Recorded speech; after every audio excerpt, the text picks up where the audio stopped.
I think we can fix this e-bike for $0, and it only cost me $125, yet it looks brand new. The little hairs are still on the tires. There's still protective film on the lock, and the only scuffs this bike has are from me transporting it carelessly. It basically looks unused, yet the owner told me the battery is non-working, it needs a new battery. How much you want to bet it doesn't? So today we're gonna go step by step troubleshooting this dead e-bike to figure out what's wrong with it, and I bet you we're gonna get it to turn on again.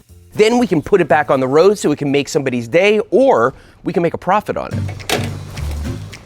So before we dig into this, I wanna give you some wisdom about troubleshooting because people are notoriously bad at troubleshooting.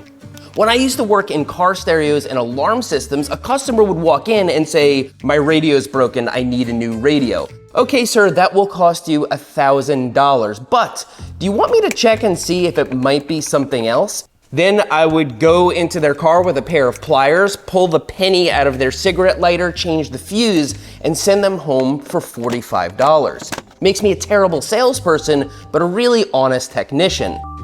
Same thing is going on here. The person who sold it to me says it needs a new battery. Now, it could be that a bike shop checked it out and they already determined that and he left that piece of information out. But more likely, he sees that the bike doesn't turn on and just assumes, but that doesn't seem to be the case to me. If I plug this battery into the charger starts off red. After a few minutes, it goes green. The battery's charged.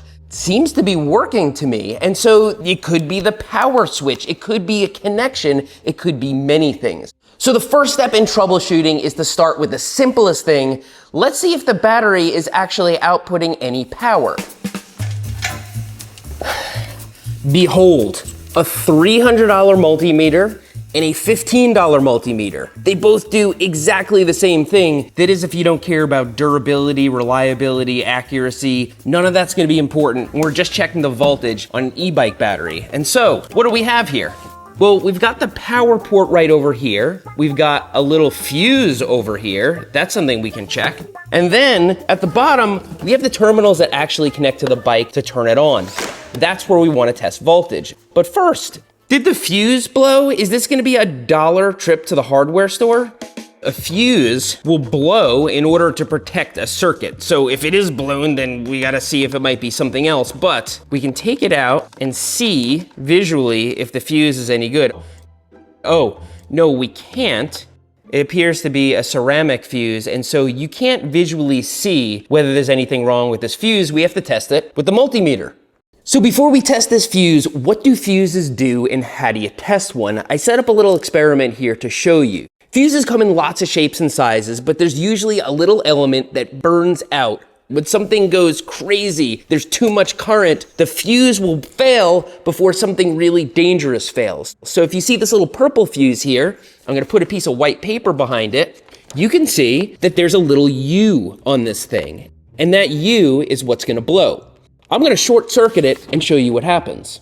Okay, hopefully you can see the little U on the fuse. I'm going to short circuit it in 3, 2, 1. There it goes.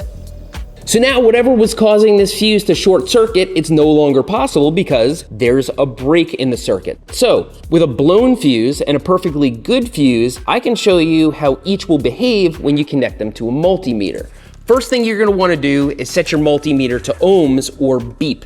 You're gonna see like a little audio signal there. And then make sure that when you attach the probes together, you get a beep. Anything that has a complete circuit, like this perfectly good fuse, it's gonna beep when you touch either side of it. And a blown fuse like this one, when you connect the probes together, it's gonna do precisely nothing. So, time to test the fuse from our e-bike battery. Okay, moment of truth. Is the fuse gonna be blown or open, or are we gonna get a beep, which means it's good and we have to test something else? Let's touch the probe to the other side and see. The fuse is good. That means we have to dig deeper. So that's a simple issue. It takes under a minute to check, and so it's gotta be something else. Now, I asked before, is there any power coming out of these terminals over here? You will also use a multimeter to test that. You're gonna set your multimeter to DC voltage. That's what batteries use. The wall in your house, an electrical socket, that uses AC voltage. AC is gonna be denoted by a little wavy line because it stands for alternating current. Direct current is gonna have a little solid line with a V under it. That is DC voltage. So switch your meter to DC.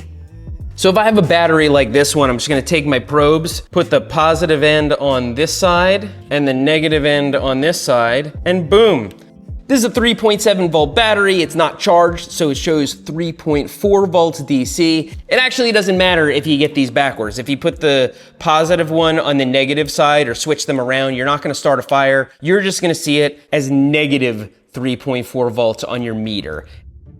So on the bottom of this battery where it connects to the bike, you can see there are 4 little rectangles here, and 2 of them on either end have metal in them, and so those are our contacts. So we're gonna test this battery. What do we wanna see? Well, you can see on the label right here, 36V. So we wanna get something close to 36 volts, 34 volts, 32 volts, and we can decide what to do from there. So let's do it. Moment of truth. I am getting absolutely nothing. Could it be that this guy correctly troubleshooted what was wrong? Well, not exactly. The next part is not for the squeamish. We're gonna open this battery. Looks like there's 4 little screws. So from here, you're kind of on your own. I'm not gonna recommend that as a beginner you open up an e-bike battery. I would hope you have a little background in electrical theory or at least understand what the risks are. This could light on fire, it could blow smoke in your face. Was somebody inside of here already? I cannot stress enough how much this is not a tutorial. I think this guy on Facebook might have done me dirty. He was playing dumb. He's like, it's the battery, it's the battery. He was honest about that, but he didn't tell me that somebody was inside of here. This warranty sticker you can see is split. Your boy might have gotten taken for a ride here. Okay, blue battery pack. There's another fuse over here. We can check that. We're gonna get into some fun stuff now. This is where the power gets delivered to the bike. So let's work backwards from here. And you can see the first thing from this power plug is another fuse and a little fuse holder. It's an automotive fuse and it has some tape around it, which means nobody's gotten in here before. So I'm gonna pull back the tape. We're gonna check this fuse out. I can plainly see that this fuse is perfectly fine. Let's be extra sure and test it.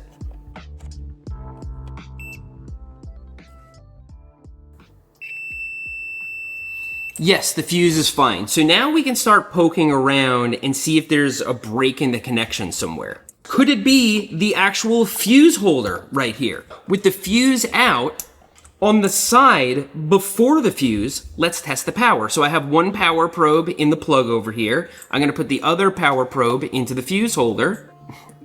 So absolutely no voltage coming out of the battery from here. So we have to work even further back. I'm gonna do something that maybe I wouldn't recommend you do, but everybody does it. I'm actually gonna just push the probe into both wires through the insulation, and then we're gonna put some tape around them after doing that test. One probe is in there, and the other probe is in here, and I am getting absolutely nothing. So that means that the problem actually comes before this inside the battery pack. Maybe $125 wasn't a good deal because a new e-bike battery can actually cost you a lot, especially one that probably doesn't exist anymore. Something doesn't add up here. When we plugged it into the charger, it said it's charged. So there's another port on this side. Let's try testing that port and see if we have any voltage there. I'm gonna take my power probes and I'm gonna be really careful I don't short anything because it's a very narrow little port. So we'll put this guy in here and probe the side. I'm getting 41 volts. So on one side of the battery, 41 volts, which means it is fully charged. And on the other side, we're getting nothing, which means there's a break in the connection somewhere. The question is, where's the break in the connection? Wait a minute. There's something else simple we can check. These little wires right here, I think might disable the battery because there's a little keyhole right here. Could it be that we just turn that thing with a key and the battery comes on? That'd be too easy. So the first step in troubleshooting is to always check the simplest thing first. But if you don't notice that the simplest thing is there, you might not check it. Okay, we've got the meter connected to the bottom of the battery so I can see this voltage over here. I've got my key, and I'm gonna see if this just turns the battery on. It turned the battery on. All right, we're gonna put this thing back together and hopefully the bike will fire up. Wait a minute, what holds this in place? I think opening up this battery actually revealed a pretty simple problem here. This little plug is kind of attached to nothing, it just floats around. The plastic is broken on the bottom of it. And so it could be when you plug this battery in, it's not making contact, it's just pushing this into the e-bike battery and not doing anything. So let's figure out a way to secure this thing. Just to test this hypothesis, I've got this little piece of wood that I'm gonna put behind the connector so it has something to push against. Perfect.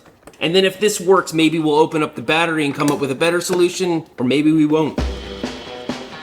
Okay, before we put it back together, let's just see if it's doing the same thing. Set our meter to DC volts. Probe the connector. Turn the little key. Boom. All right, let's put it in the bike and see how it goes. Battery goes in here. Ignition on.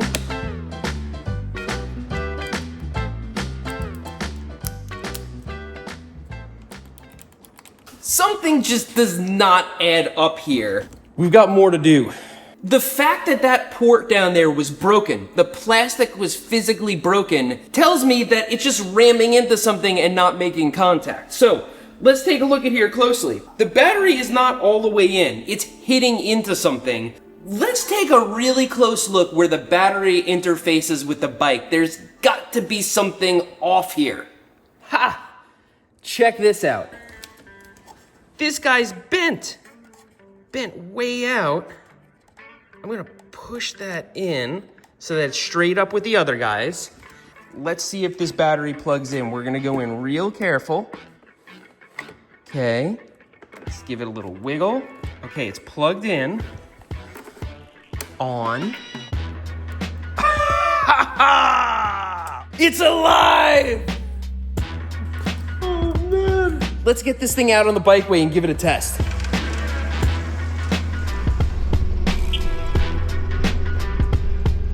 So this bike is absolutely worth 125 bucks. It freaking cruises! Let me show you how it works. So, you can just twist this throttle and the thing takes off.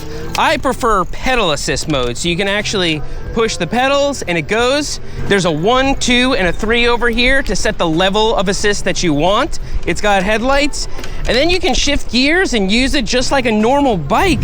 Some years ago, you'd have needed to get like a motorbike to be this mobile, and it wouldn't be as reliable, it would be loud, it would be heavy, you wouldn't be able to bring it into your apartment.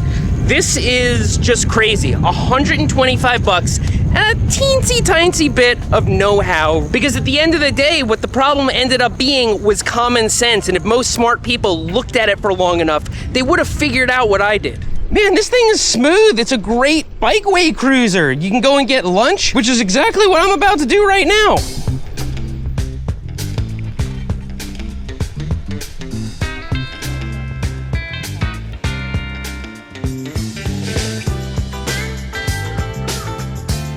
Okay, so the battery that's in that bike is still kind of held together with a little block of wood wedging the power plug in place. So let's go back to the workshop and do a more permanent fix that we feel better about.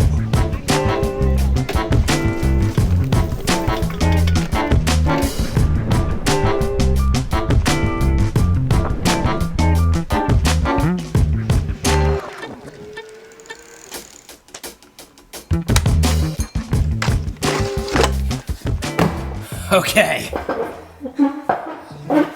let's get this guy back open and see what we can do here that's a little bit cleaner than that wooden block.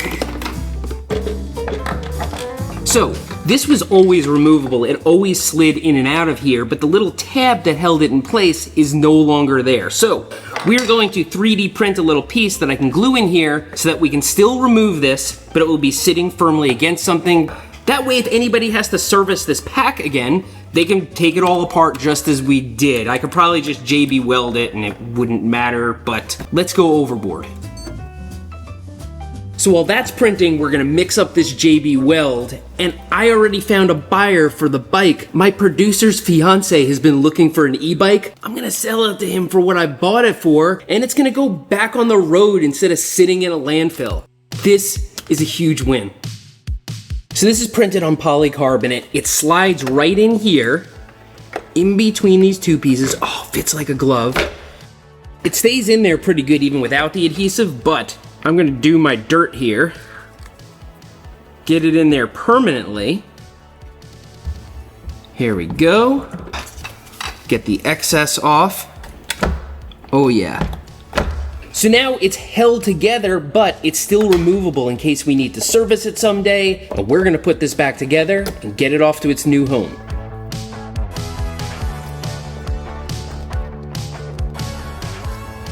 All right, open it up. Whoa! Oh my god! That's so cool! Thank you, Seth! Nice. I hope you enjoyed putting some would-be garbage back on the road today. That was a pretty easy fix. Would have been easier if I gave it a good visual inspection. Let that be a lesson to you. I hope you learned something today, and if you didn't, I hope you at least found this video entertaining. Thanks for riding with me today, and I'll see you next time. Look at that car over there. I can push a little bit and probably beat it. Oh yeah. Crushing it.